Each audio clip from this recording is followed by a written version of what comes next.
కవిత్రయ విరచిత శ్రీమదాంధ్ర మహాభారతము శాంతిపర్వము పంచమాశ్వాసము కూతికర్త తిక్కన సోమయాజీ 1275–1260 సంవత్సరముల మధ్య ప్రచురణ తిరుమల తిరుపతి దేవస్థానములు 2013వ సంవత్సరము. వీడియో చేసినవారు కంచి త్యాగరాజులు 2024వ సంవత్సరము. కవిత్రయ విరచిత శ్రీమదాంధ్ర మహాభారతము శాంతిపర్వము పంచమాశ్వాసము. వ్యాసుడు సుకునకుపదేశించిన యంతర్యాగ ప్రకారము. తేటగీతి. అంతర్యాగం చేసేవాడు తన హృదయమనే యజ్ఞవేదికపై ధగధగ ప్రకాశించే తేజస్సులో ప్రాణాలను వేలుస్తాడు. అట్లా అంతరంగా చేసే యాగం వలన అతడు విగతపాపుడై భాసిస్తాడు. కందము. ఆధ్యాత్మిక తత్వవేత్తలైన పెద్దలు తమను ఆశ్రయించిన వారితో ఆత్మ అనే తీర్థాన్ని ఎట్లా సేవించాలో తెలిసిన వారికి ఇతర ప్రదేశాలలో తీర్థాటనం చేయవలసిన పనిలేదని చెప్పుతారు. తేటగీతి. కల్మషరహితుడవైన ఓ శుక్రుడా, ఆత్మ అనే ఒక చిన్మయమైన పక్షి ఉన్నది. అది భూమిని స్పృశించదు, ఆకాశంలో ఏ ప్రమాణానికి గోచరం కాదు. అది పిండమనే గ్రుడ్డు మధ్యలో ఉజ్వలమైన కాలమనే రెక్కలతో ప్రకాశిస్తూ ఉంటుంది. యోగశక్తి కలవాడు మాత్రమే దానిని గ్రహించగలడు. కందము. కాలమనే చక్రానికి వసంతం మొదలైన 6 ఋతువులు అంచులుగా ఉన్నాయి. చైత్రం మొదలైన 12 మాసాలు తీక్షణమైన ధారలుగా ఉన్నాయి. దాని ముఖం విశ్వమంతా వ్యాపించి ఉన్నది. గ్రహించశక్యం కాని ఆ కాలచక్రం బుద్ధిగుహలో అణగి ఉన్నది. ఆట వెలది. రథమును లాగే గుర్రాలకు చక్కని శిక్షణ ఉండాలి. అట్లా లేని పక్షంలో అవి స్వేచ్ఛగా రథాన్ని లాగితే ప్రమాదం కలుగుతుంది. అట్లే జీవుడు మనస్సును, ఇంద్రియాలను నియోగించేటప్పుడు నిగ్రహించకుండా వాటి మార్గంలో వాటిని పోనిస్తే అశుభానికి గురి అవుతాడు. కందము. మోక్షప్రాప్తికే సాధన చేసే సాధకుడికి ఆత్మనిగ్రహం చాలా ముఖ్యం. అది సిద్ధించకపోతే కష్టాలు సంభవిస్తాయి. ఆత్మనిగ్రహం దృఢంగా సిద్ధిస్తే అంతల్లేని మోక్ష పదవి లభిస్తుంది. ఆ పదవిని సాధించే ఉపాయం చెప్పుతాను వినుము. తేటగీతి. ఆత్మప్రాప్తిని కోరేవాడు అన్ని సంకల్పాలు వదలి మనస్సును సత్వగుణంతో సంసక్తం చేయాలి. సత్వగుణంలో నిలబడ్డ మనస్సు ఆత్మనిగ్రహాన్ని సమకూరుస్తుంది. అట్లాంటి నిగ్రహంతో కాలయాపన చేయటం మేలైన విధానం. కందము. శ్రేష్టమైన బుద్ధి కలవాడా, వినుము. గాలి లేని చోట పెట్టిన దీపం కదలకుండా ప్రకాశిస్తుంది. ఆ రీతిగా ప్రసాదమంటే అంతరాత్మ చాంచల్యం లేకుండా నిగ్రహించబడి భాసించటమే. కందము. ఆ రీతిగా అచంచలమైన అంతరాత్మ కలవాడు తనలో తనను సదా మాయామాలిన్యం లేనివాడినిగా చూస్తాడు. నియమం కలిగి ఉంటాడు. హితమితాహారంతో జీవిస్తాడు. అట్లా ఉంటే శాశ్వత పదమైన మోక్షం లభిస్తుంది. తేటగీతి. సుఖ.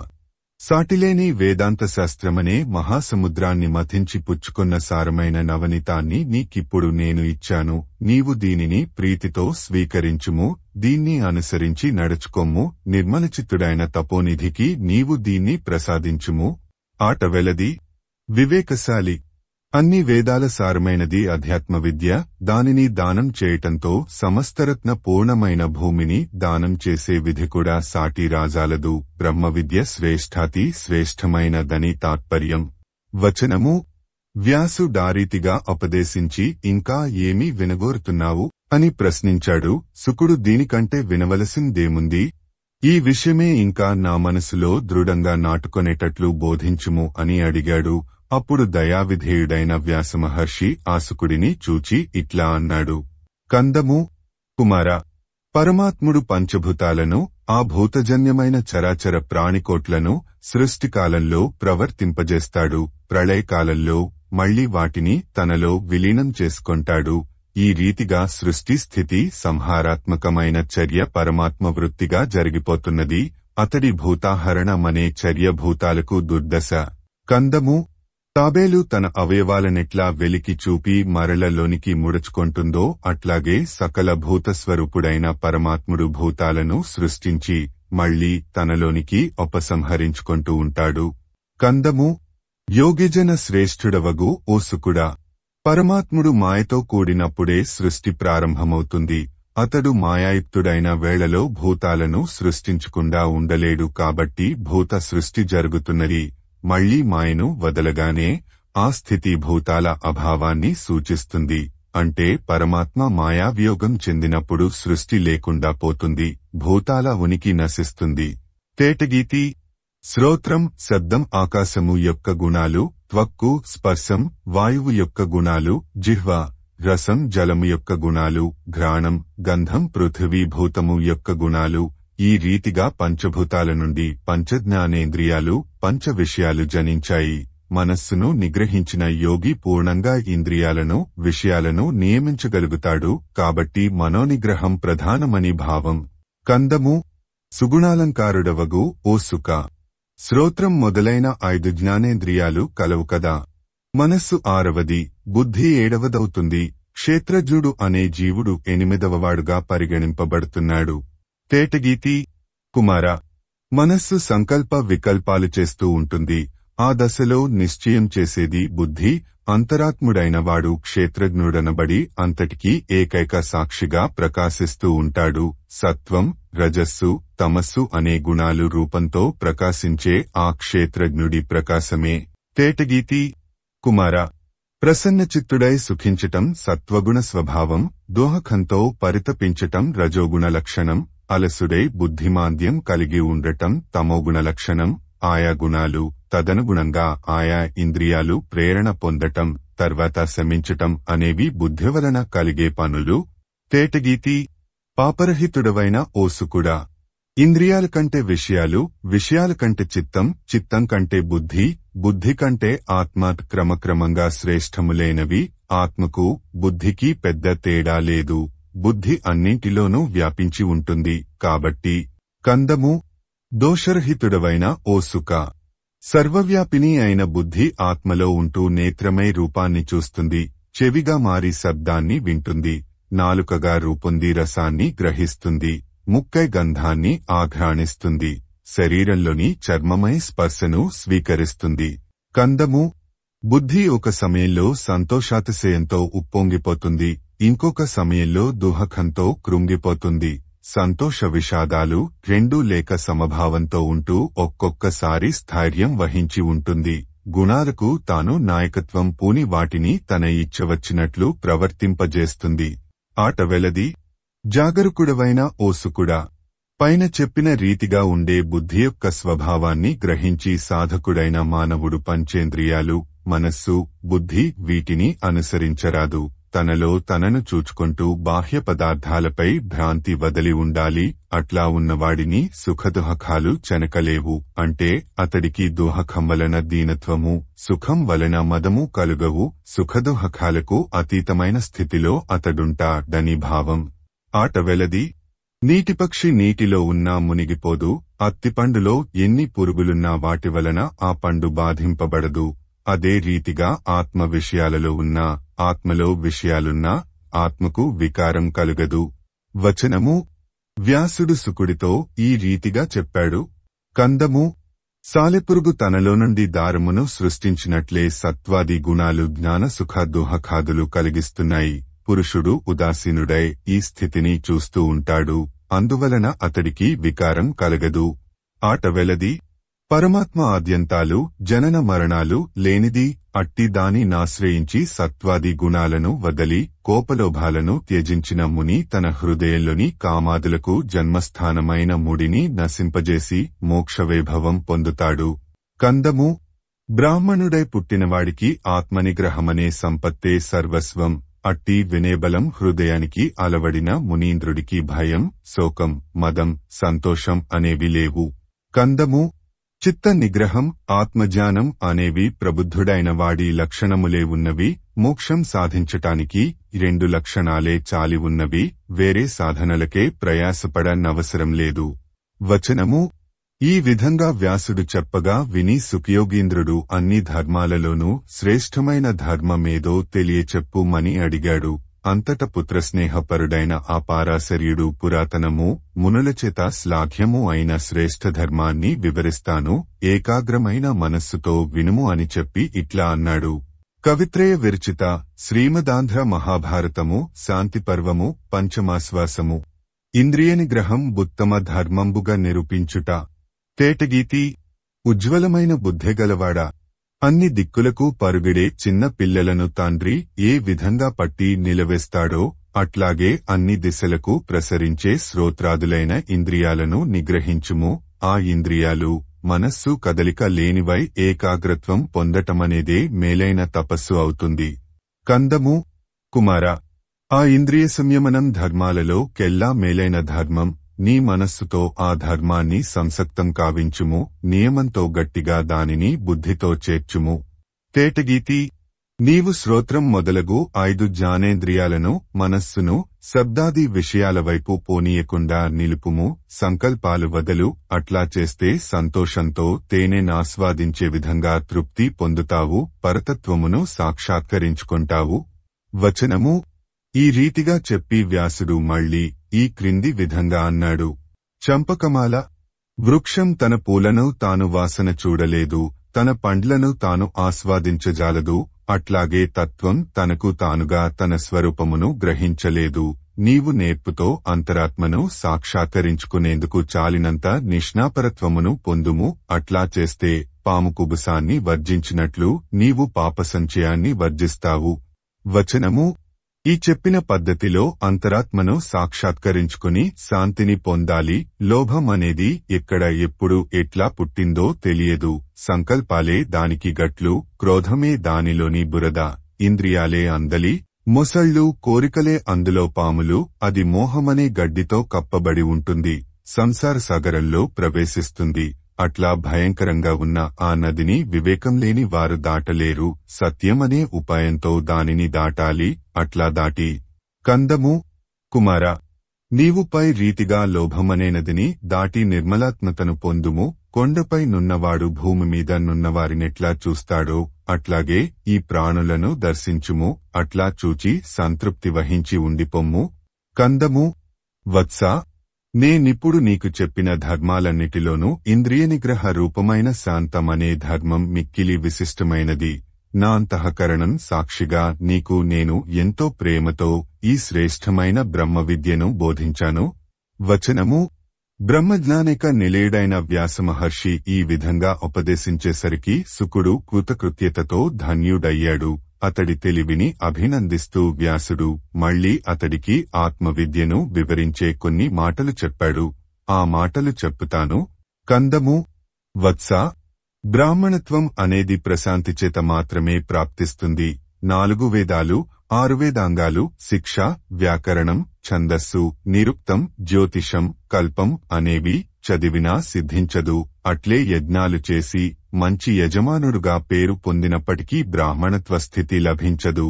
కందము. పాపరహితుడా, ఎవడు ఇతరులకు తాను భయపడడో, ఎవరివలన ఇతరులు భీతి చెందరో అట్టి సమదృష్టితో స్థిరమైన ప్రవర్తన కలిగి ఉండే పరిపక్వమైన హృదయం కలవాడే బ్రాహ్మణుడనబడతాడు. తేటగీతి. పాపరహితుడా, జీవుడిని సంసారంలో బంధించే బంధనాలన్నింటిలోనూ కామమనే బంధనం మిక్కిలి గట్టిది. ఆ కామాన్ని వదలితే మబ్బులను విడిచిన పూర్ణచంద్రుడివలె ఆత్మ ప్రకాశిస్తుంది. కందము.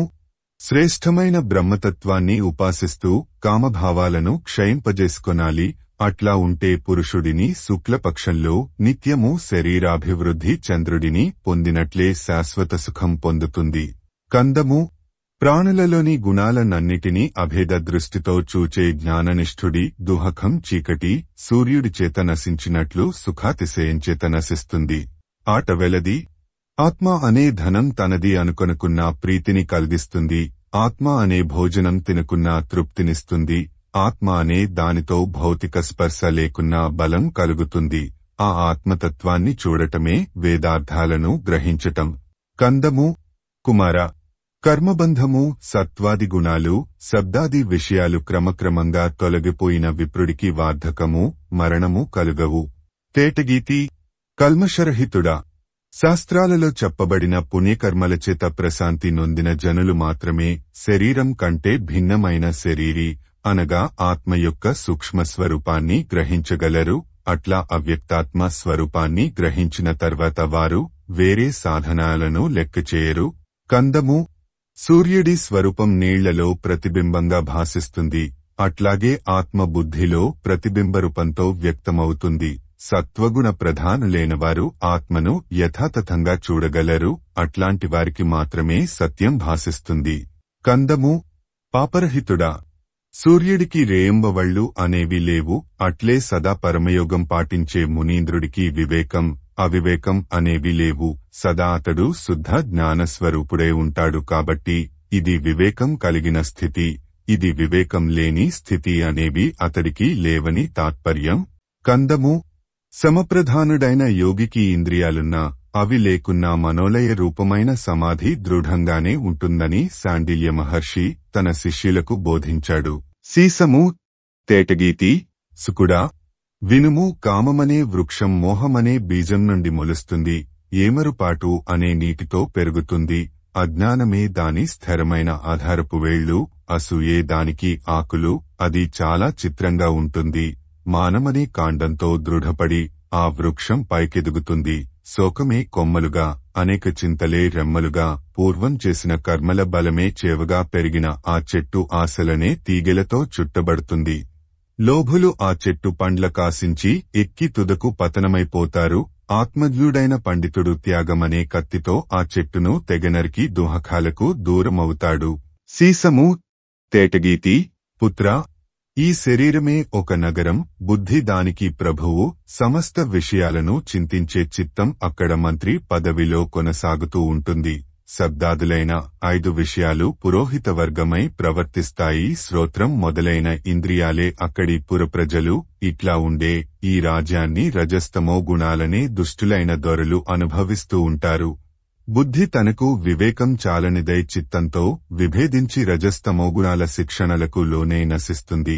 అట్లా కాక మనస్సుతో ఏకమై అది కర్తవ్యమేదో గ్రహించి ప్రవర్తిస్తే దుర్జనులైన రజస్తమోగుణాలు పొడవడిగిపోతాయి.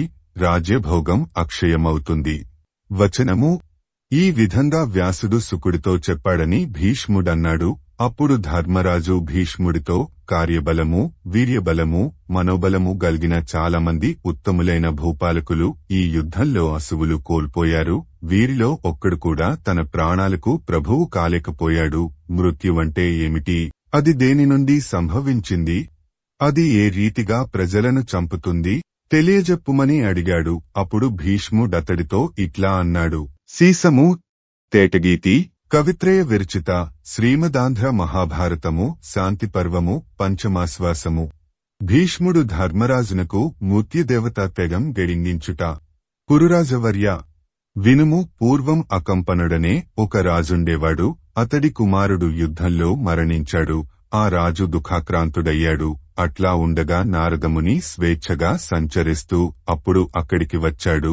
అతడిని చూచి రాజు మిక్కిలి భక్తితో అతిథి సత్కారం కావించాడు. తర్వాత తన దుఃఖాన్ని గూర్చి ఆ మునికి తెలియపరచాడు. ఆ మునీంద్రుడు అది విని దయతో అతడికి దుఃఖాన్ని తొలగింపజేసే కథ ఒకటి చెప్పాడు. నేను ఆ కథనంతా స్పష్టంగానూ క్రమంగానూ నీకు వివరిస్తాను. అవధానంతో వినుము. అది వింటే నీవడిగిన ప్రశ్నకు సమాధానం తెలియవస్తుంది. వచనము పూర్వం బ్రహ్మదేవుడు లోకాలు సృష్టించాడు. అంతట ప్రాణుల సంతానం ఎక్కువగా పెరిగిపోయింది. సమ్మర్థం ఎక్కువయింది. ఊపిరి పీల్చుకొనటానికి కూడా వీలులేని విధంగా పరిస్థితి ఏర్పడింది. అప్పుడు ఆ దేవుడు చింతించి ప్రాణిలోకాన్ని ఎట్లా సంహరించటమా అని యోచించసాగాడు. అతడి చిత్తంలో కార్యాన్ని గూర్చిన తీవ్రమైన ఆలోచన వలన వేడిమి జనించింది. అందుండి మహాగ్ని ప్రభవించింది. అది లోకాలను కాల్చివేయటానికి పూనుకొన్నది. తేటగీతి ఆ సమయంలో శివుడక్కడికి వచ్చాడు. బ్రహ్మను శాంతింపజేశాడు. అతడికి పెరిగిపోయిన జంతు సంతతిని ఎట్లా సంహారం చేయాలో ఆ పద్ధతి తెలియచెప్పి ఆ యజ్ఞిని శమింపజేశాడు.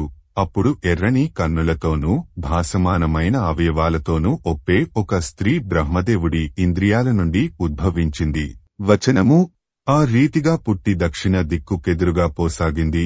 అది చూచి బ్రహ్మ, ఓ మృత్యుదేవత, నీవు ప్రాణులను ఇది బలమైనది, ఇది బలం లేనిది అన్న భేదం లేకుండా చంపుము అని చెప్పాడు. అందుకు ఆ స్త్రీ దుఃఖిస్తూ కంట నీరు పెట్టి, దేవా, నీకు పుట్టి నేను ఈ సంహారమనే క్రూరకార్యం ఎట్లా చేసేది? నన్ను ధర్మకార్యానికి నియోగించుము అని అడిగింది. బ్రహ్మ ఆమె కన్నీటి బిందువులను అంజలితో పట్టుకుని ఆమెతో నీవు ఇందుకే జన్మించావు కాబట్టి ప్రజాసంహార కార్యం తప్పక చేయాలి అన్నాడు. అందుకా బాలిక గాలికి చలించే తీగవలే వణికిపోతూ కందము మానవుల ప్రాణాలు హరించి వారి బంధువులలో శోకం నేను చూడగలనా? తపస్సు చేయటానికి పోతాను, దయతో నాకు అనుమతి ఇమ్ము అని నమస్కారం చేసింది. వచనము అందుకు బ్రహ్మ చిరునవ్వు నవ్వి ఇట్లా ఎందుకు జరుగుతుంది? నీకు జంతువులను సంహరించటం చేయదగిన పని, ఆ పని చేయకపోతేనే అధర్మం అని నిర్బంధించాడు. ఆమె అందుకేమీ బదులు చెప్పక ఊరుకొన్నది. పిదప మెల్లగా అక్కడి నుండి మాయమైపోయి ధేనుకాశ్రమం చేరింది. అక్కడ చాలా కాలం తీవ్ర తపోనిష్ఠ కొనసాగించింది. అక్కడి నుండి కౌశికి, గంగా, నంద అనే నదులకు వెళ్ళింది. ఆ నది తీరాలలో గాలినే ఆహారంగా స్వీకరిస్తూ అనేక సంవత్సరాలు మిక్కిలి దుష్కరమైన వ్రతాలు చేసింది. ఆపై హేమవత్ పర్వత శిఖరం చేరి బ్రహ్మకు ప్రీతికరమైన నిష్ఠతో నిగ్రహం దాల్చి ఉండింది. అప్పుడు ఆ బ్రహ్మదేవుడు కందము బ్రహ్మ ఆమె సమీపానికి వచ్చి బిడ్డా, ఈ విధంగా తపస్సు చేస్తూ ఉంటే నీకు కలిగే ప్రయోజనమేమి? ఈ తపోనిష్ఠ వదిలిపెట్టుము అని చెప్పాడు. అందుకామె బ్రహ్మతో దేవా, నిన్ను శరణు వేడుతున్నాను, నన్ను దయతో రక్షించుము అని చెప్పింది. వచనము ఆమె అట్లా అనగా విని మహాత్ముడైన చతుర్ముఖుడు తేటగీతి పద్మాల వంటి నేత్రాలు కలదానా, ప్రజాసంహారం కావించటమే నీకు మేలైన ధర్మం, నేను నీతో అసత్యమాడుతానా? ఈ పనిని నీవు అన్ని విధాలా చేసి తీరాలి, నా కోరికను నెరవేర్చకుండా వమ్ము చేయటం నీకు ఉచితం కాదు. వచనము ఇంకా ఒక విశేషాంశం చెప్పుతాను. నీ కన్నీటి బిందువులను నేను నా దోసిట పట్టుకొనటం నీకు తెలుసుగదా. ఆ కన్నీరు అనేక రోగాల రూపాలతో మనుష్యులను బాధిస్తాయి. కామక్రోధాలనే దుర్గుణాలు ఆ పనిలో ఆ కన్నీటికి సాయం చేస్తాయి. ఆ మానవులు వాటితోనే మరణిస్తారు. నీవు ఈ పనిలో నిమిత్తమాత్రంగానే ఉంటావు. ఇంతే, నీకు విశేషించి ఒక వరం కూడా ఇస్తాను. తేటగీతి కుమారి, నీవు పురుషుడుగా, స్త్రీగా, నపుంసకుడిగా కమ్ము. అట్లయినప్పుడు నీవు మగవాడిని, ఆడుదానిని, పేడివానిని చంపే సమయంలో నీకు పాపమంటదు. అంతేకాక నీకది కర్తవ్యమైన ధర్మంగా కూడా పరిణమిస్తుంది. వచనము బ్రహ్మ ఆ విధంగా చెప్పగానే ఆ వనిత అతడి మాట వినకపోతే అతడు శపిస్తాడేమో అని భయపడింది. తన కర్తవ్యం అట్టిదే అగునుగాక అనే ఊహ కూడా ఆమెకు సంభవించింది. అందువలన ఆమె జనసంహారమనే అధికారాన్ని వహించింది. ఆ మృత్యుదేవతే ప్రజల ప్రాణాలను అపహరించేదిగా ఉన్నది. ప్రాణుల సమూహం మరణకాలంలో శరీరాలు వదిలి పూర్వకర్మానుసారంగా దేవాది స్వరూపాలు పొందుతుంది. మళ్లీ మానవత్వం ఆ ప్రాణులకు కలుగుతూ ఉంటుంది. తేటగీతి జగత్తునకు ప్రాణస్వరూపుడైన వాయువు భీకరమైన ధ్వని కలిగి ఉంటాడు. అతడు భయంకరుడు, కట్టుబాటులేనివాడు, ఊహించరాని తేజస్సు కలవాడు. అతడే శరీరాన్ని రక్షించటానికి, నశింపజేయటానికి సమర్థుడైన ప్రభువు. ఎక్కడికైనా అతడు పోవటం, మళ్లీ రావటం అనేది వింత కాదు. వచనము భీష్ముడట్లా చెప్పేసరికి ధర్మజుడు ముందు కూడా ఇది విన్నాను, కాని ఆ దినాన మిక్కిలిగా దుఃఖపీడితుడను కావటం వలన ఆ విన్నది వ్యర్థమైంది. నేడు నీవు చెప్పిన ఈ కథలో విషయం నాకు బోధపడింది. కందము జనమేజయ మహారాజా, ధర్మరాజు ఈ రీతిగా చెప్పి భీష్ముడితో మళ్లీ ఇట్లా అన్నాడు. సజ్జనులైన వారు తమ మనస్సులో ధర్మానికి భయపడుతున్నారు. ఆ ధర్మం ఇంతగా పూజింపదగినంత గొప్పదా? వచనము ఆ ధర్మము యొక్క పద్ధతి ఇట్లాంటిదని ప్రతిపాదించి నన్ను అనుగ్రహించుము. సీసము ఆటవెలది. ధర్మరాజు అట్లా అనగానే భీష్ముడతడితో ఈ రీతిగా చెప్పాడు. అనగా వేదాలపై భక్తి, స్మృతులపై గట్టి విశ్వాసం, మంచి ఆచారం అనేవి మూడు ధర్మానికి సుందరమైన ఆకారాలు. కొందరు పండితులు ధనం ధర్మానికి 4వ ఆకారమంటారు. అయినా న్యాయం తప్పి అసత్యం పలికి ధనం సంపాదించటం పాపాలన్నింటిలోకి ఎక్కువ పాపం. అసత్యం పలకకుండా ఉండటం, ఇతరుల ధనాన్ని ఆశించుకుండటం అన్ని ధర్మాలలోనూ మేలైన ధర్మాలు. శాస్త్ర విరుద్ధమైన ధర్మం చేయటం చవిటి నేలలో విత్తిన విత్తనం వలె నిష్ప్రయోజనమవుతుంది. ఇది గ్రహించి ప్రవర్తిస్తే ఇహలోక పరలోకాలలో సుఖం లభిస్తుంది. వచనము ధర్మస్వరూపం చాలా సూక్ష్మమై అగోచరంగా ఉంటుంది. ధర్మాలు నానా విధాలుగా ఉంటాయి. అందువలన అన్ని ధర్మాలకు సారభూతమైనది ధర్మనిజ స్వరూప జ్ఞానం. ఆ స్వరూపాన్ని నిరూపించి అరచేతిలోని ఉసిరికకాయవలే స్పష్టమయ్యేటట్లు వివరిస్తాను వినుము. కందము.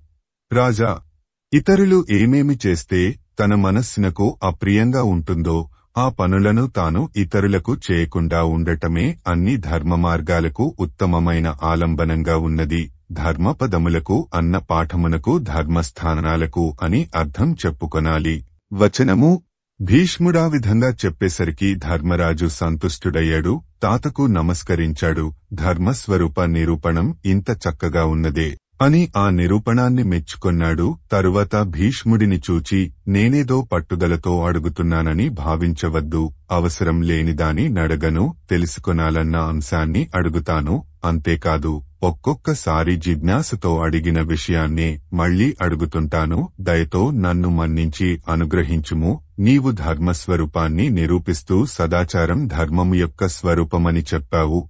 ఉత్తమమైన ఆచారం ఎట్లాంటిదో నాకు తెలియజెప్పుము అని అడిగాడు. అప్పుడు ఆ ధర్మరాజుతో మహాత్ముడైన భీష్ముడు ఇట్లా అన్నాడు. తేటగీతి. పాపరహిత. వేదం వివిధాచారాలను నిరూపిస్తున్నది. పరిశీలించి చూస్తే అందరికీ హితకరమైన సదాచారం వేరే ఏమున్నది? మహాత్ములైన వారు ఏ ఆచారాన్ని పాటిస్తారో దానినే తక్కినవారు పాటించాలి. వచనము. అని వచించి భీష్ముడు ఇట్లా అన్నాడు. పూర్వం జాజలి అనే మునికి తులాధారుడనే వైశ్య శ్రేష్ఠుడితో ఒక సంవాదం జరిగింది. అది ఇతిహాస రూపంలో ఉన్నది. అది నీ వడిగిన సదాచార రూపమైన ధర్మాన్ని వివరిస్తుంది. ఆ సంవాదాన్ని వివరిస్తాను వినుము. సీసము. తేటగీతి. కవిత్రయ విరచిత శ్రీమదాంధ్ర మహాభారతము శాంతిపర్వము పంచమాశ్వాసము. జాజలి తులాధారుల సంవాద ప్రకారము. కుమారా, జాజలి అనే ముని కదలిక లేకుండా తపహస్థితిలో ఆసీనుడే ఉన్నాడు. పిచ్చుకలు అతడి తలపై గూడు నిర్మించాయి. అందులో గ్రుడ్లు కూడా పెట్టాయి. ఆ గ్రుడ్లు పొదిగి పిల్లలయ్యాయి. పెద్ద పిచ్చుకలు, వాటి పిల్లలు కలిసి ఆహారం కొరకై అన్ని చోట్లకు పోతూ వస్తూ ఆ గూటిలో నివసించసాగాయి. ఆ జాజలి దయతో ఆ పక్షులను తరిమివేయకుండా ఉండి తన నియమానికి తానే మెచ్చుకొని ఇంతటి ధర్మనిష్ఠ ఎక్కడైనా ఉంటుందా అని అనుకున్నాడు. అప్పుడు ఆకాశవాణి మహాధర్మాత్ముడైన తులాధారుడు ఈ విధంగా ఎప్పుడూ మాట్లాడి ఎరుగడు. ఈ విధంగా నిన్ను నీవు గొప్పగా మెచ్చుకుంటూ మాట్లాడటం ఎందుకు అని అతడిని ఆక్షేపిస్తూ ఆశ్చర్యకరంగా ధ్వనించింది. వచనము. ఆ ధ్వని విని జాబిలి ఆశ్చర్యం పొందాడు. ఆ తులాధారుడిని చూడాలనుకున్నాడు. ఇంతలో అతడు కాశీలో ఉంటాడు అనే వాక్యం ఆకాశం నుండి వినిపించింది. ఆ ముని మాత్సర్యంతో కూడినవాడే కాశీకి పోయాడు. అక్కడ ప్రజామాన్యమైన వ్యాపారంలో ఉన్న తులాధారుడిని చూచాడు. అంతటా ఆ తులాధారు దతడికి తగిన సత్కారం చేసి ఇట్లా అన్నాడు. తేటగీతి. అయ్యా, పిచ్చుకలు నీ తలమీద గూడు కట్టుకొని అక్కడ తాము తమ పిల్లలు కలిసి హాయిగా జీవిస్తూ ఉండగా నీవు ఏమాత్రం మనోవికారం లేకుండా ఎట్లా తపస్సు చేస్తున్నావు? నీ ప్రవర్తన చాలా గౌరవించదగింది. వచనము. తులాధారుడట్లా అనేసరికి బ్రాహ్మణ శ్రేష్ఠుడైన జాజలి అతడి జ్ఞానానికి ఆశ్చర్యపడ్డాడు. నీవు వ్యాపార వృత్తిలో ఉన్నావుగదా, నీకే విధంగా ఇట్లాంటి జ్ఞానాతిశయం కలిగింది అని ప్రశ్నించాడు. అప్పుడు తులాధారు దతడితో ఇట్లా అన్నాడు. సీసము. తేటగీతి. మహాత్మా, నేను వ్యాపార వృత్తిలో క్రయ విక్రయాలు చేసేటప్పుడు మోసముండదు. తగిన లాభాన్నే అనుభవిస్తాను కాని ఎక్కువ లాభాన్ని కోరను. లాభాలాభాల పట్ల సమభావం కలిగి ఉంటాను. నా చిత్తం మట్టి పెళ్లను బంగారాన్ని సమంగానే చూస్తుంది. స్తుతినిందలు, హింసించటం, నన్ను నేను పొగడుకొనటం అనేవి నాకు లేవు. అన్ని ప్రాణుల పట్ల దయగలిగి ఉంటాను. నేను పాటించే సత్యమనే యాగానికి అభయమే దక్షిణగా ఉంటుంది. నేను సత్యప్రవర్తనతో ఉంటాను గాన నాకు భయం లేదు. మితిమీరిన సుఖాలను, కీర్తిని కోరను. ఎవరికి ఎట్లాంటి ఉపకారం చేసినా సరే ఇంత చేసినానన్న తలపు నాలో పుట్టదు. నాకు ఎప్పుడూ మమకారం లేదు. దేనిమీదగాని నేను రాగద్వేషాలు కలిగి ఉండను. నేను చెప్పినదంతా సత్యం. కందము.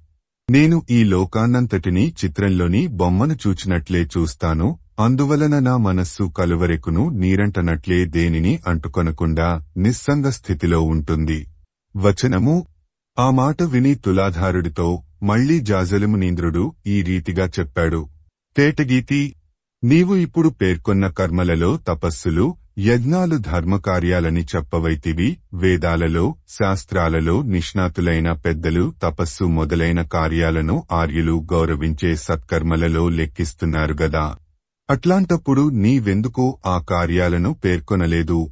చంపకమాల జాజలి అట్లా అనగా తులాధారుడు ఇట్లా అన్నాడు. అహంకారం, కోరిక వీటితో కూడిన తపస్సు, ఫలం మీది కోరికతో చేసే యజ్ఞము ప్రయోజనకారులు కావు. ఆ రెండింటిలోనూ పెద్ద లోభితనం కనిపిస్తుంది. అందువలన దేవతలు ఆ తపోయజ్ఞాలను మెచ్చరు. అంతేకాక వాటి వలన ఇహలోక పరలోకాల మధ్య సాగే రాకపోకలకు చెందిన త్రిప్పటలు అపకారం కలిగిస్తాయే కాని మేలు కలిగించవు. ఆట వెలది. మునీంద్ర, ఎవడు సత్యమే యజ్ఞమని భావించి సత్యాన్ని పాటిస్తూ సదా తృప్తి పొంది ఉంటాడో అతడి పట్ల దేవతలు కూడా సంతృప్తి వహిస్తారు. దేవతా తృప్తి వలన తిరుగులేని ఆనందం కలుగుతుంది. తేటగీతి తులాధారుడట్లా అనగానే జాజలి అతడితో అనగా, అట్లయితే నీవు కర్మ వదలకుండా ఉండటానికి కారణమేమి? మాకు తెలియజెప్పుము అని అన్నాడు. అప్పుడు శ్రేష్ఠజ్ఞాన సంపన్నుడైన తులాధారుడు అతడితో ఈ విధంగా చెప్పాడు. కందము మునిశ్రేష్ఠ, ఎవడు ధర్మంలో రమిస్తాడో, సదా ధర్మానికి మిత్రుడై ఉంటాడో, బుద్ధిలో అసంగత్వాన్ని పాటిస్తాడో, అట్లా పాటించి నిర్మల హృదయుడవుతాడో అట్లాంటివాడికి కర్మరహితత్వం వలన కలిగే ఆనందం తప్పక సిద్ధిస్తుంది. ఆట వెలది. విప్రోత్తమ, వినుము. ఏ విధమైన కాలుష్యం, పంకం లేని ఆత్మ అనే తీర్థాన్ని తెలుసుకున్న పవిత్రాత్ముడికి లోకంలో ఉన్న కొండలన్నీ పావనమైన కొండలే, నదులన్నీ పావనమైన నదులే. అతడు పవిత్రాత్ముడు కాబట్టి అతడికి సర్వము పవిత్రమే అవుతుంది. అందుచేత పవిత్ర ప్రదేశాలకే అతడు విశేషించి వెదకవలసిన పని లేదని భావం. కందము పవిత్ర చరిత్ర. ఇది నావంతు కర్తవ్యం కాన నేని పనిచేసి తీరతాను అన్న ఉద్దేశంతో చేసే కర్మ పూజ్యమైన గొప్ప సిద్ధికి హేతువు అవుతుంది. అంతేకాని ఏదో ప్రయోజనాన్ని కాంక్షించి ఇతర కారణాల వలన చేసే పని ఆ విధమైన మహోన్నత గతికి కారణం ఎట్లా అవుతుంది? కాజాలదని భావం. వచనము తులాధారుడు ఆ రీతిగా చెప్పి దానితో నిలువక మళ్ళీ ఇట్లా అన్నాడు. కందము ధర్మాత్మ, వినుము. నాకు తెలిసిన ఈ ధర్మ ప్రకారం సరైనదో కాదో అనే సందేహాన్ని సజ్జనుల ద్వారానైనా లేక తదితరుల చేతగాని తీర్చుకుందామా? వచనము అట్లా సంశయం తొలగించుకునే పని మనమే చేసుకొనవచ్చును. నీవి పిచ్చుకలను తండ్రివలె పెంచావు, నీతో అవి మచ్చికపడి ఉన్నాయి. నీ తలమీద నేరుగా ఆకాశంలో సమీపంలోనే ఎగురుతూ ఉన్నాయి. వాటిని పిలిచి నీ చేతిపై ఉంచుకొని బుజ్జగించుము అని చెప్పాడు. తులాధారు అట్లా అనగానే జాజలి ఆ పక్షులను పిలిచాడు. అవి అతడి చేతిమీదికి రాకుండానే ఆకాశంలోనే నిలబడి జాజలిని చూచి ఇట్లా అన్నాయి. చంపకమాల, మునివర్య, నిన్ను పరీక్షించటానికి ధర్మదేవత పంపిస్తే మేము వచ్చాము. మేము ఆ ధర్మదేవతకు చెందిన సేవకులం. ఇప్పుడు నీకు కలిగిన సంశయం తొలగేటట్లు విషయం చెప్పుతాము. వినుము. ఎవడి హృదయంలో మాత్సర్యదోషం ఉంటుందో వాడిలో ఈర్ష్య, కలంక, కలహం అనే దుర్గుణాలు కలుగుతాయి. వీటివలననే హింస కూడా కలుగుతుంది. అందువలన మునివృత్తిలో ఉన్నవారు పూర్తిగా మాత్సర్యదోషాన్ని హృదయం నుండి తొలగించుకొంటేనే మేలు కలుగుతుంది. తేటగీతి పాపరహిత.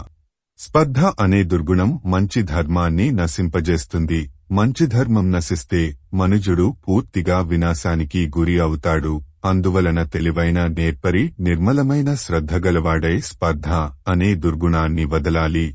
కందము మునికుమారా, సత్వగుణం వలన జనించిన శ్రద్ధ మనం తెలుసుకొనదగిన దానిని తెలియజేస్తుంది. తద్వారా శుభం కలగజేస్తుంది. చిత్తశుద్ధే శ్రద్ధకు స్వరూపం. అందువలన తత్వజ్ఞుడు శ్రద్ధను పురుష స్వరూపిణిగా భావించి అనుసరిస్తాడు. కందము పాపరహితుడవైన ఓ జాజలి, దేవతలు నిర్మలమైన శ్రద్ధ లేని తపస్సుతనమును, యాజకత్వాన్ని అంగీకరించరు. శ్రద్ధతో కూడి ఉంటే వాటిని వారు మెచ్చుకొని అంగీకరిస్తారు. కాబట్టి శ్రద్ధ అనేది చాలా ప్రశస్తమైన గుణం. కందము మునివర్య, వినుము. మానితమైన శ్రద్ధ అనే ధనసంపద మన మాటలను, మనస్సును చెడుదారిలో పోనీకుండా కాపాడుతుంది. శ్రద్ధ అనేది జీవాత్మ యొక్క మంచి ప్రసన్నతాగుణమే సుమ. కవిత్రయ విరచిత శ్రీమదాంధ్ర మహాభారతము శాంతిపర్వము పంచమాశ్వాసము. తులాధారుడు జాజలికిం చెప్పిన బ్రహ్మగీతలు. వచనము. ఆ పక్షులు ఆ విధంగా చెప్పి మళ్ళీ ఇట్లా అన్నాయి, బ్రహ్మగీతలు అనే మాటలు వినుము. కందము.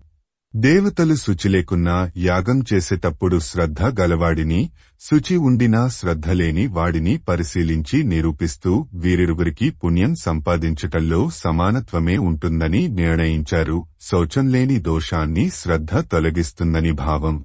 కందము. వినుము. పూర్వం బ్రహ్మదేవుడు దేవతలందరూ వింటూ ఉండగా శ్రద్ధ చాలా పవిత్రమైనది. శ్రద్ధగల మనుజుడు గౌరవం వలన ఉత్కృష్టుడవుతున్నాడు. అతడి అన్నం భుజించటానికి యుక్తతరమైనది అని చెప్పాడు. ఉత్పలమాల. వడ్డీ వ్యాపారం చేసి తాను అనుభవిస్తూ తగిన సమయంలో దానం కూడా చేసేవాడిని, ఎవరికీ ఏమీ ఇవ్వకుండా లోభి అయిన వేదాభ్యాసపరుడిని సమానమని దేవతలు చేర్చి పలికారు. వారిద్దరిలోనూ యజ్ఞకర్మలో దానం చేసేవాడు శ్రేష్ఠుడని బ్రహ్మదేవుడు చెప్పాడు. ఆట వెలది. పావనమైన చరిత్రం కల ఓ జాజలి. శ్రద్ధ అనే గుణం లేనివాడికి దానం చేయాలనే స్వభావం ఉండదు. అందువలననే బ్రహ్మదేవుడు దానం చేసేవాడే శ్రేష్ఠుడు అని నిర్ణయించి చెప్పాడు. నీవు శ్రద్ధ యొక్క గొప్పతనాన్ని గుర్తించి నీ బుద్ధిని నిర్మలమైన శ్రద్ధతో పవిత్రంగా చేసుకొమ్ము. ఆట వెలది. ఇంకను వినుము. అనాయాసంగా కుబుసాన్ని తొలగించుకునే పామువలే శ్రద్ధావంతుడైన మానవుడు పాపమును తొలగించుకుంటాడు. అందువలన మానవుడు శ్రద్ధావంతుడు కావటం శుభప్రదం. వచనము. ఇట్లా చెప్పి మళ్ళీ ఆ పక్షులు ఈ రీతిగా అన్నాయి. ఆట వెలది. ధర్మరాజా, శ్రద్ధగలవాడి మనస్సులో మత్సరం మొదలైన దోషాలు నిలబడలేవు అని ఆ పిచ్చుకలు జాజలితో చెప్పాయి. అది విని జాజలి తేరుకొన్నాడు. తరువాత తులాధారుడిని చూచి సవినయంగా ఇట్లా అన్నాడు. కందము. పాపరహితుడవైన ఓ తులాధారా, పూర్వం నేను మునుల వద్ద తత్వం వినలేదు. అందువలన నాకిట్టి ఆత్మశ్లాఘాపరత్వం అనే అవినయదోషం సంభవించింది. నీ ఉపదేశవచనాల వలన నా మనస్సు కిప్పుడు తెలివిగలిగింది. ఇక మీద నేను శాంతి మార్గంలో నడుస్తాను. వచనము. జాజలి అట్లా అనేసరికి తులాధారుడు పశ్చాత్తాపంతో కూడిన అతడి మాటలు విని అతడిని అభినందించి, కందము. పాపరహితుడా, మానవుడు తనకు విధ్యుక్తమైన ఏ కర్మ కలదో ఆ కర్మను చక్కగా అనుష్ఠించటం మేలు. మరియు అతడు ఆ కర్మ పట్ల నివృత్తిని పొంది శ్రద్ధతో కర్మ సన్యాస పద్ధతిని పాటించటానికి తగిన నేర్స్కుడా కలిగి ఉండాలి. ఆట వెలది. నూపశ్రేష్ఠుడవగు ఓ ధర్మరాజా, తులాధారుడట్లా చెప్పేసరికి జాజలి అట్లే అగుగాక అని చెప్పి ప్రీతితో వీడ్కోలు వడసి వెళ్లిపోయాడు. తులాధారుడు సైతం ఈ లోకంలోనూ పరలోకంలోనూ సుఖం పెంపొందగా మహోన్నత స్థితిని పొందాడు. కందము. కుమార, తులాధారుడు దేవతలు సైతం మెచ్చుకొనే విధంగా ధర్మపద్ధతిని గూర్చి స్పష్టంగా వివరించాడు. నీవు అతడు చెప్పిన మాటలన్నిటిలోనూ నీ భావాన్ని సమన్వయింపజేసి నీ హృదయంలోని మాలిన్యాన్ని తొలగించుకొమ్ము. వచనము అని భీష్ముడు చెప్పేసరికి సంతోషం పొంది, కందము.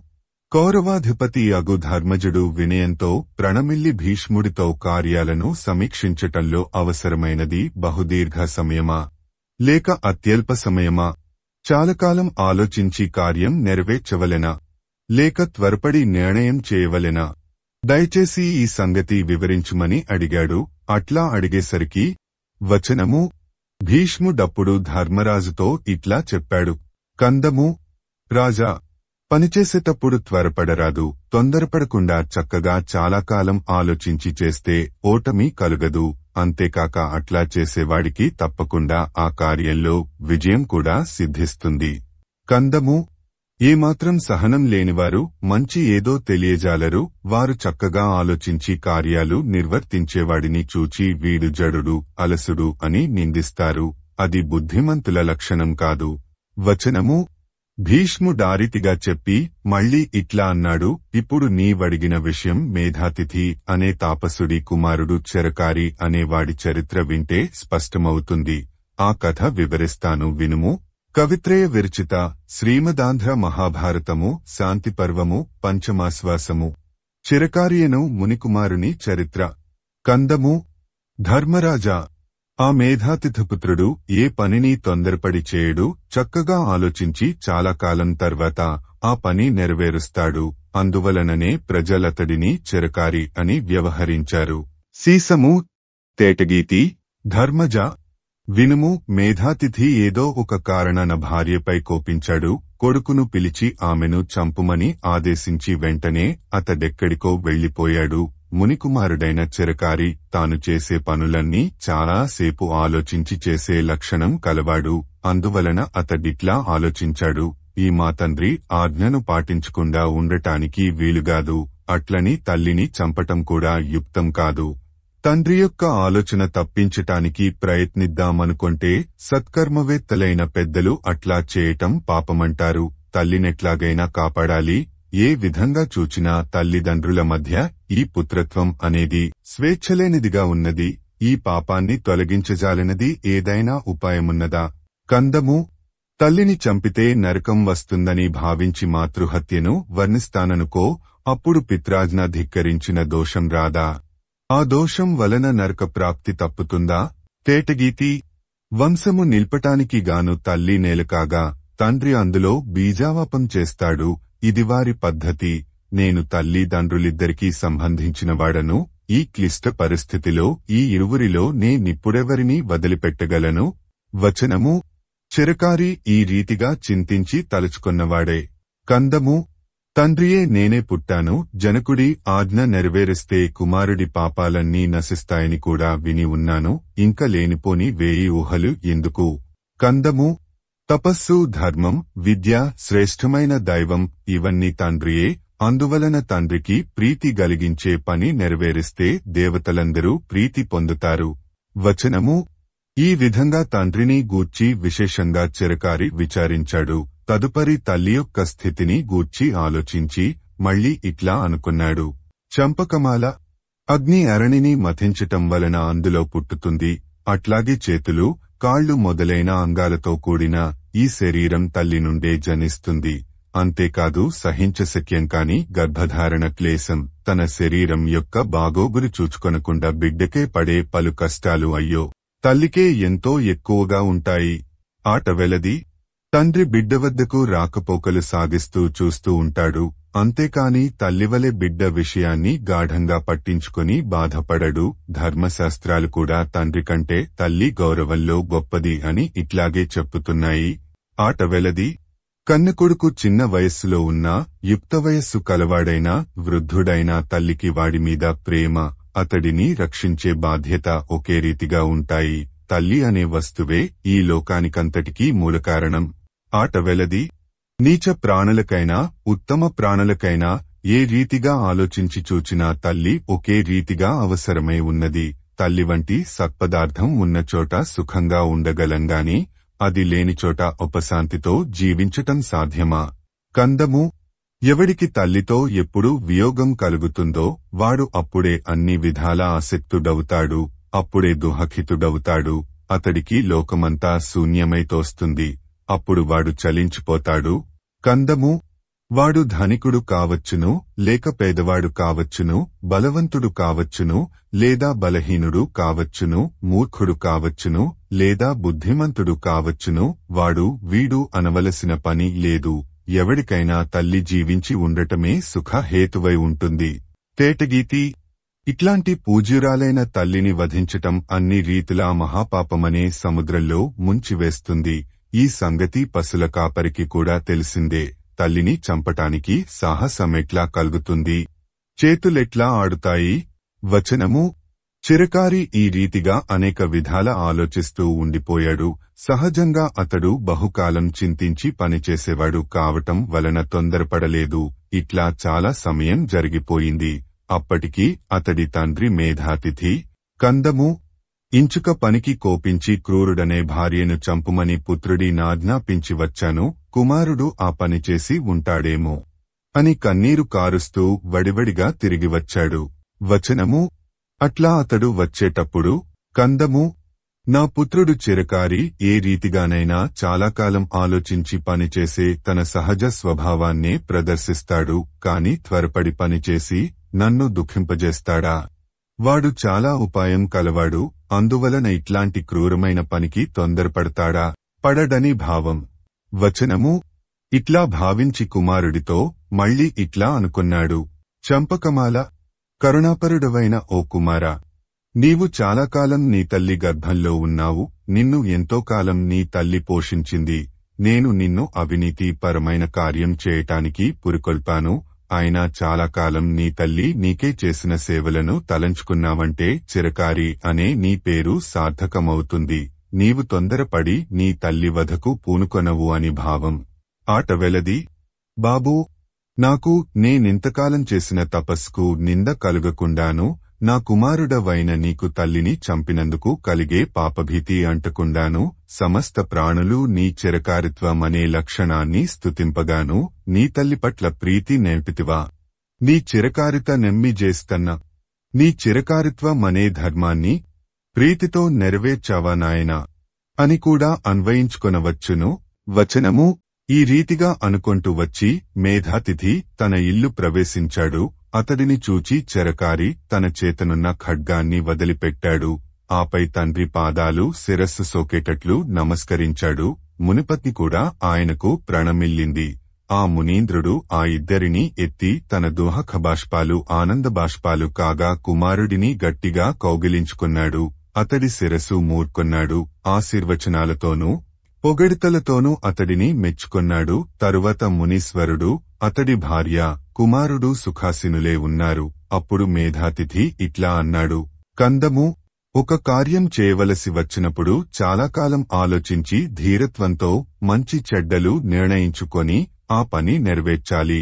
ఆయా పనులను నిర్వహించేటప్పుడు ఆలోచించి చేసేవాడిని ఆర్యుడని, తొందరపడే వాడిని అనార్యుడని పెద్దలైనవారు స్థిరంగా నిర్ణయిస్తారు.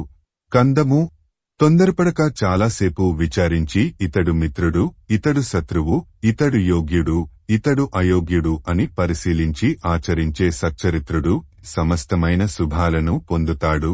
వచనము: అని మేధాతిథి వచించాడు. ఈ రీతిగా చెరకారి నామకుడైన ఆ ముని కుమారుడి చెరకారిత్వం సఫలమైంది. అతడు తన చెరకారిత్వం వలన పొగడ్తకెక్కాడు.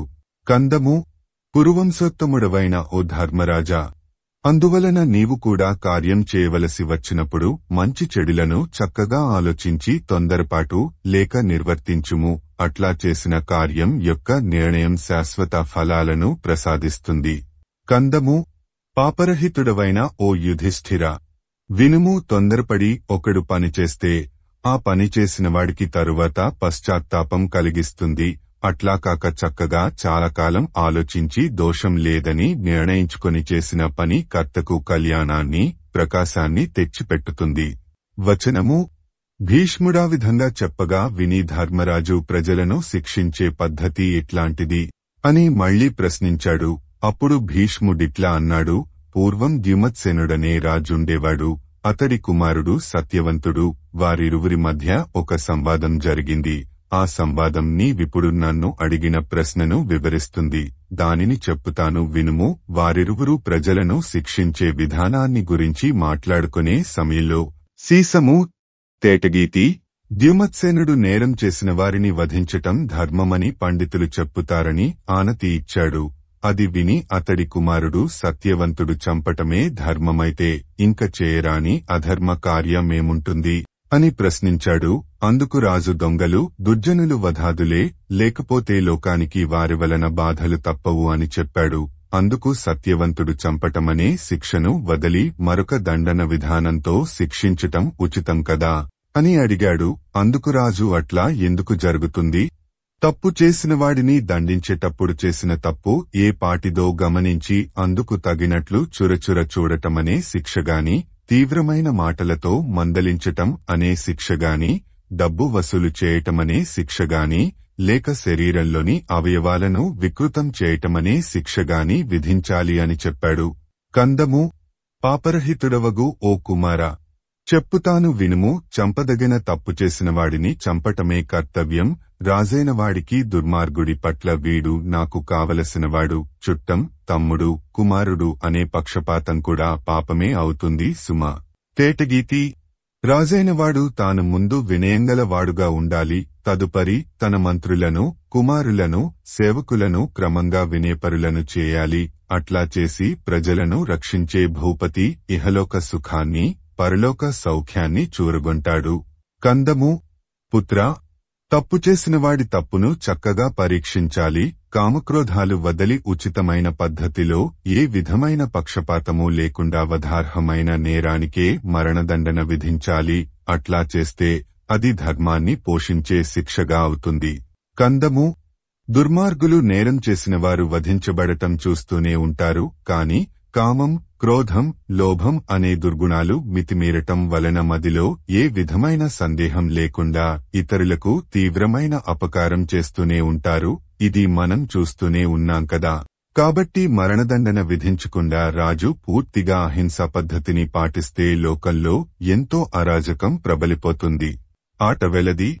పాపరహితుడవైన సత్యవంతుడా, వినుము. బ్రాహ్మణులైనవారు అన్ని విధాల అహింసనే పాటించాలి. ప్రజాపాలకుడైన భూపతికి ఆ విధమైన అహింస తగదు. అతడు ప్రజల పట్ల దయగలిగి ఉండాలి. వారికి ఏ విధమైన అపకారం కలుగకుండా చూడాలి. అట్లా ప్రజలను కాపాడటమే రాజైన వానికి అహింస అవుతుంది. కవిత్రయ విరచిత శ్రీమదాంధ్ర మహాభారతము శాంతి పర్వము పంచమాశ్వాసము.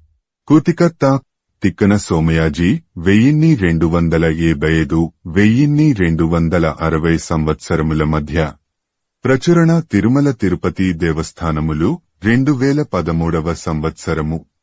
వీడియో చేసినవారు కంచి త్యాగరాజులు 2024 సంవత్సరము.